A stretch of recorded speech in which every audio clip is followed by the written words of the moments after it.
Welcome back to The Richest Man in Babylon, where we uncover timeless financial wisdom that still applies today. Moneybag Classical Building. In this chapter, you'll discover white heavy checkmark. Mention 2 to 3 key lessons from the chapter. White heavy checkmark, how to apply them in your daily life.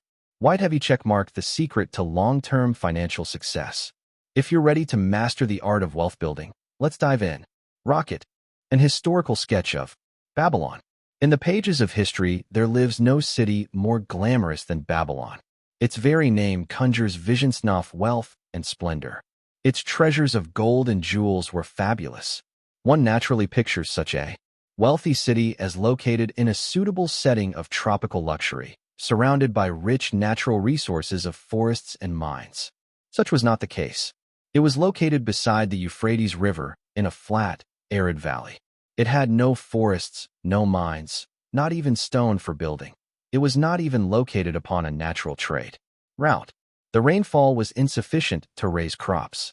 Babylon is an outstanding example of man's ability to achieve great objectives, using whatever means are at his disposal. All of the resources supporting this large city were man-developed. All of its riches were man-made. Babylon possessed just two natural resources, a fertile soil and water in the river. With one of the greatest engineering accomplishments of this or any other day, Babylonian engineers diverted the waters from the river by means of dams and immense irrigation canals. Far out across that arid valley went these canals to pour the life-giving waters over the fertile soil. This ranks among the first engineering feats known to history. Such abundant crops as were the reward of this irrigation system the world had never seen before. Fortunately, during its long existence, Babylon was ruled by successive lines of kings to whom conquest and plunder were but incidental.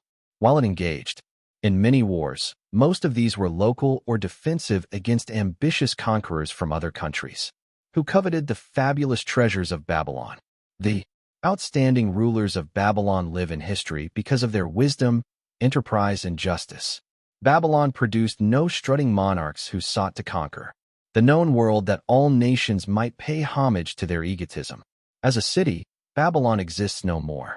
When those energizing human forces that built and maintained the city for thousands of years were withdrawn, it soon became a deserted ruin. The site of the city is in Asia, about 600 miles east of the Suez Canal, just north of the Persian Gulf. The latitude is about 30 degrees above the equator, practically the same as that of Yuma, Arizona. It possessed a climate similar to that of this American city, hot and dry. Today, this valley of the Euphrates, once a populous irrigated farming district, is again a wind-swept, arid waste. Scant grass and desert shrubs strive for existence against the wind-blown sands. Gone are the fertile fields, the mammoth cities, and the long caravans of rich merchandise.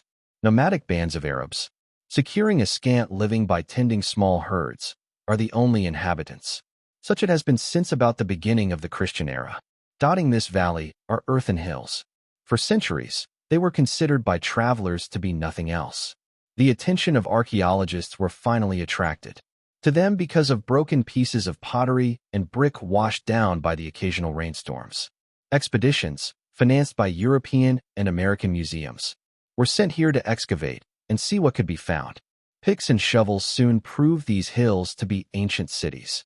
City graves, they might well be called. Babylon was one of these. Over it for something like 20 centuries, the winds had scattered the desert dust. Built originally of brick, all exposed, walls had disintegrated and gone back to earth once more. Such is Babylon, the wealthy city, today.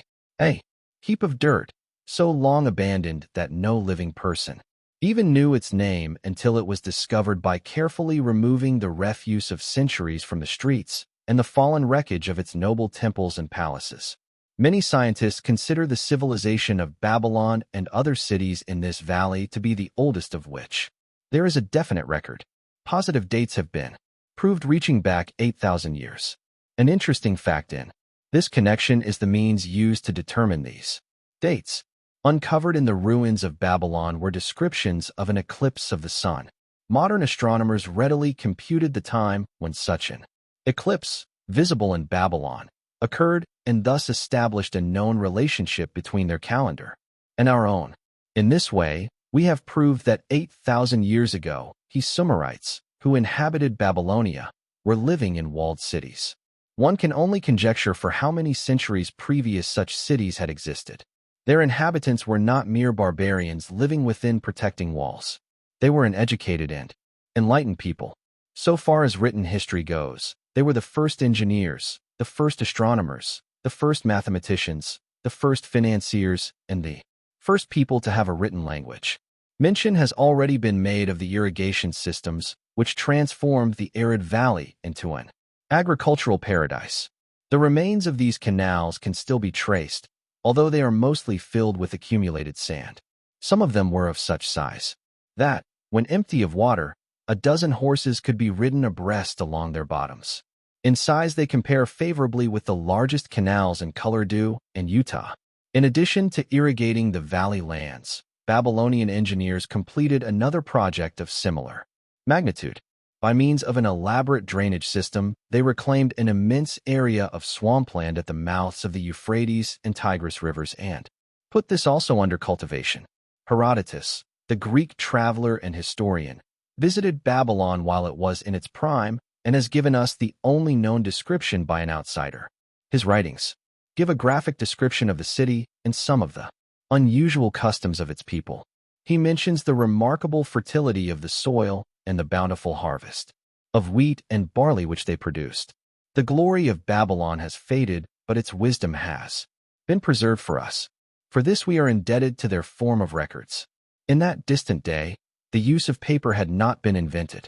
Instead, they laboriously engraved their writing upon tablets of moist clay. When completed, these were baked and became hard tile. In size, they were about 6 by 8 inches and an inch in thickness. These clay tablets, as they are commonly called, were used much as we use modern forms of writing.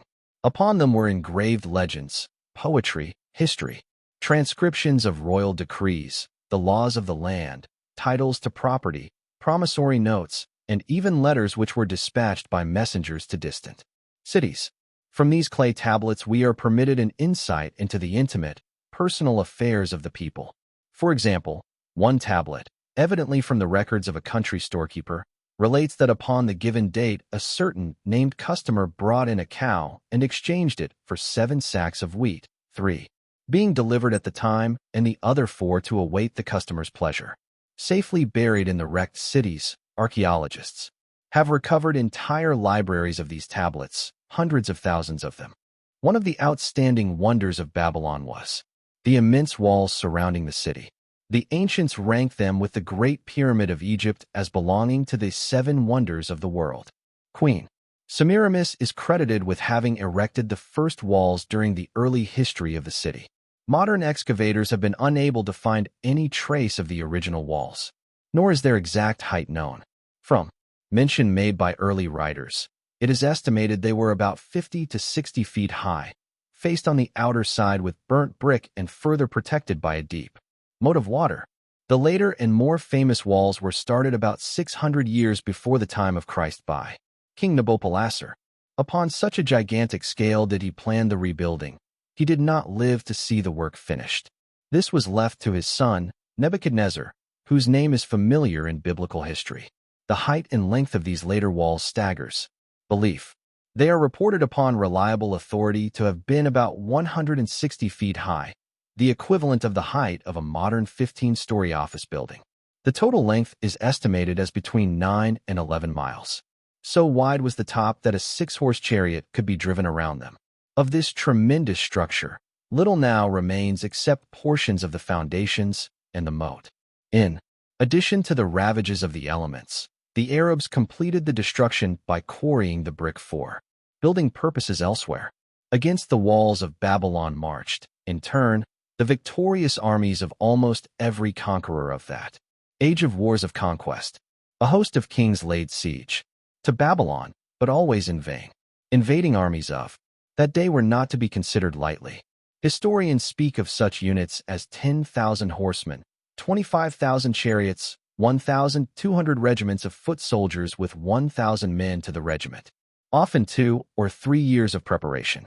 would be required to assemble war materials and depots of food along the proposed line of march. The city of Babylon was organized much like a modern city. There were streets and shops. Peddlers offered their wares through residential districts. Priests officiated in magnificent temples. Within the city was an inner enclosure for the royal palaces. The walls about this were said to have been higher than those about the city. The Babylonians were skilled in the arts. These included sculpture, painting, weaving, gold working, and the manufacture of metal weapons and agricultural implements. Their jewelers created most artistic jewelry. Many samples have been recovered from the graves of its wealthy citizens and are now on exhibition in the leading museums of the world. At a very early period when the rest of the world was still hacking at trees with stone-headed axes, or hunting and fighting with flint-pointed spears and arrows, the Babylonians were using axes, spears, and arrows with metal heads. The Babylonians were clever financiers and traders. So far as we know, they were the original inventors of money as a means of exchange, of promissory notes, and written titles to property. Babylon was never entered by hostile armies until about 540 years before the birth of Christ. Even then, the walls were not captured. The story of the fall of Babylon is most unusual.